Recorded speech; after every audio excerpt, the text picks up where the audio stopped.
नमस्ते, कैसे हैं आप सब? आज की कहानी है तेरा साथ है तो। नैना के पापा उसके हीरो थे। उसके पापा एक अग्रणी टेक्सटाइल कंपनी में डायरेक्टर थे। जब सुबह कंपनी की बड़ी सी कार पापा को लेने आती और गाड़ी का शोफर अपनी टोपी उतार कर झुका कर उनका अभिवादन करता तो गर्व से भर उठती। वो पढ़ लिख कर अपने पापा की तरह ही किसी बड़ी कंपनी की ऑफिसर बनना चाहती थी। उसकी मम्मी शहर के प्रसिद्ध लॉ कॉलेज की प्रिंसिपल थी और सोशल वर्कर भी। बेहद समझदार, कर्मठ और अनुशासित महिला। दोनों अपनी व्यस्त दिनचर्या के बाद जब घर आते तो कितने प्यार और सहयोग से हंसते बतियाते घर के छोटे छोटे कामों से लेकर बड़े बड़े मुद्दे चुटकी में निपटा लेते। मम्मी खाना बनाती तो पापा डाइनिंग टेबल अरेंज कर देते। मम्मी किचन समेटती तो पापा नैना का होमवर्क करा रहे होते। ऐसी सुखी आदर्श गृहस्थी में पली बड़ी नैना भी अपने माता पिता की तरह ही अनुशासित और अपने काम पर फोकस करने वाली थी। आंखों में बड़े बड़े सपने लेकर देश के सर्वाधिक प्रतिष्ठित MBA संस्थान में नैना ने एडमिशन लिया और वहाँ भी अपने स्कूल की तरह ही हमेशा टॉपर रही। सुबोध उसका सहपाठी था। संस्थान के गलियारे में उनका प्यार परवान चढ़ा। एक ही कंपनी में नौकरी मिली तो घर में शादी की बात चल पड़ी। सुबोध खुले दिल का हंसमुख सीधा साधा लड़का था, मगर उसकी परवरिश रूढ़िवादी विचारधारा रखने वाले परवरिश में हुई थी। सुबोध की माँ ने स्पष्ट कह दिया था कि उनके घर की बहू बेटियां नौकरी नहीं करती।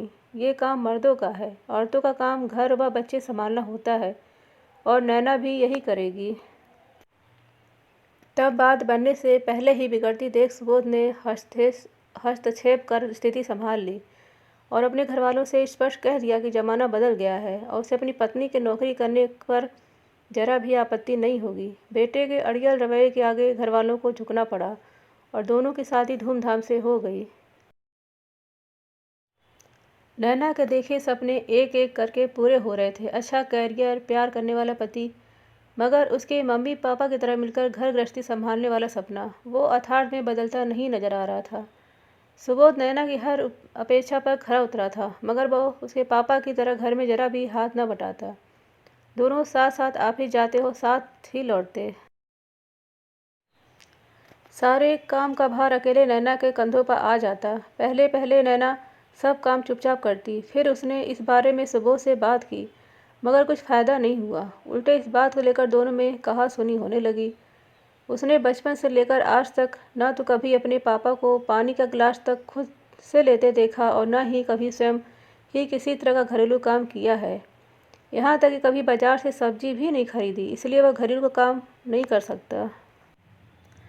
फिर बात बढ़ते बढ़ते नैना की मम्मी तक जा पहुंची। देख बेटी, सुबोध की परवरिश ऐसे घर में हुई है जहाँ स्त्री और पुरुष का काम परिभाषित है। फिर भी सुबोध इतना तो बदला ही है। उसे तेरे नौकरी करने, आधुनिक लिबास पहने बाहर आने जाने पर कोई आपत्ति नहीं है। साथ ही वो तेरे घर के कामों में भी न तो किसी तरह के परफेक्शन की उम्मीद करता है और न ही कोई मीन मेख निकालता है। यह भी उसका एक प्रकार का सहयोग ही है। उसने एक नौकरानी रख ली और काम खुद देखने लगी। इस तरह उनकी गृहस्थी फिर पटरी पे आ गई। घर और ऑफिस की भागम भाग में 2 साल कब निकल गए पता ही नहीं चला। जब नैना की कोख में उनके अंश का आगमन हुआ तब कहीं जाकर ठिठके। 7वां महीना लगने पर डॉक्टर की सलाह से नैना ने ऑफिस छोड़ दिया। सोचा जब बच्चा 2-3 साल का होगा तो फिर से करियर शुरू करेगी। तब तक स्वयं ही बच्चे की देखभाल करेगी। अंशु 3 साल का हुआ तो उसने सुबोध से अपने करियर को लेकर बात करनी चाहिए, मगर वो अभी बच्चे को क्रेज में भेजने के लिए राजी न था। सुबोध ने साफ कह दिया, अभी अंशु छोटा है, 2-3 साल और थोड़ा संभल जाओ, फिर नौकरी के बारे में सोचना।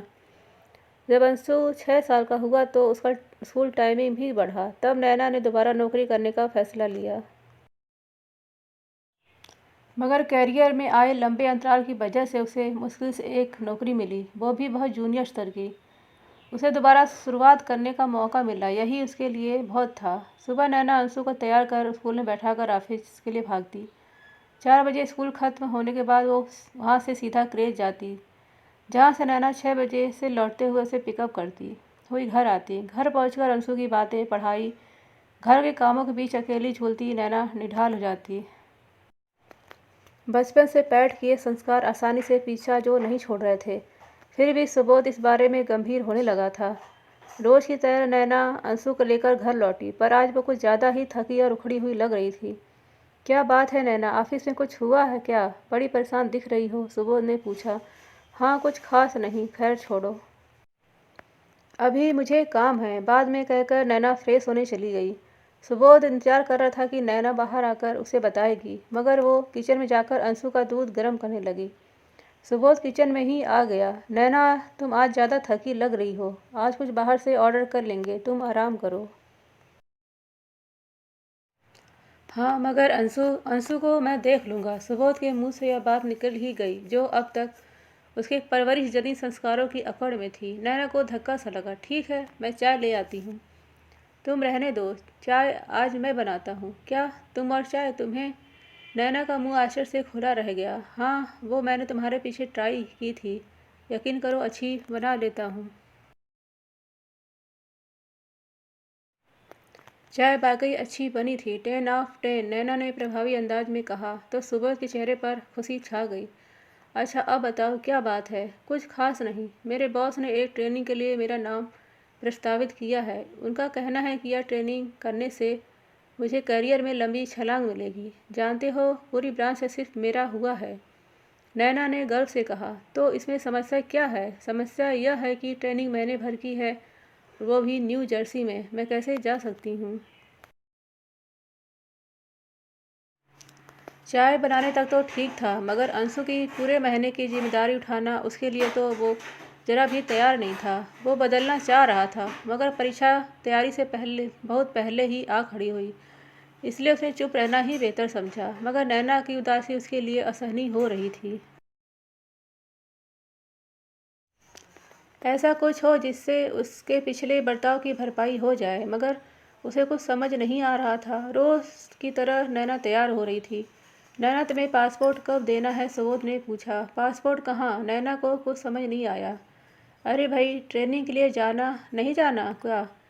मगर वो कैसे संभव है? अंशु अभी छोटा है। तुम उसकी चिंता मत करो, मैं उसे संभाल लूँगा। संभाल लूँगा, मगर कैसे? तुमने तो अब तक तो कभी नहीं संभाला। लाइफ में बहुत कुछ फर्स्ट टाइम आता है, सुबोध ने हंसते हुए डायलॉग मारा। ये मजाक नहीं है सुबोध, एक दिन की नहीं, पूरे महीने की बात है। नैना गंभीरता से बोली। जानता हूँ मेरी जान, दरअसल कल तुम्हारे सोने के बाद मैंने इस बारे में बहुत सोचा। फिर मुझे लगा कि यदि थोड़ी जिम्मेदारी मैं संभाल लूँ और बैकअप के लिए तुम्हारी मम्मी आ जाए तो काम बन सकता है। मैंने रात में ही उनसे फ़ोन पर बात की और वो और पापा यहाँ आने को तैयार हैं।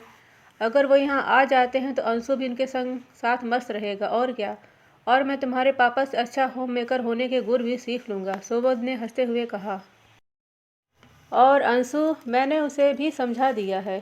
ट्रस्ट मी, मैं उसका अच्छे से ख्याल रखूँगा। हाँ मम्मा, ट्रस्ट मी, मैं पापा का ख्याल अच्छे से रखूँगा, यू डोंट वरी। पहली बार अपने परिवार के सहयोग भरी बोली सुनकर नैना के आंसू झलक आए, मगर उसने उन्हें पोंछा नहीं। इन आंसुओं का तो उसे कब से इंतजार था, जो उसके जीवन की बगिया को सींचकर खुशहाल बनाने आए थे।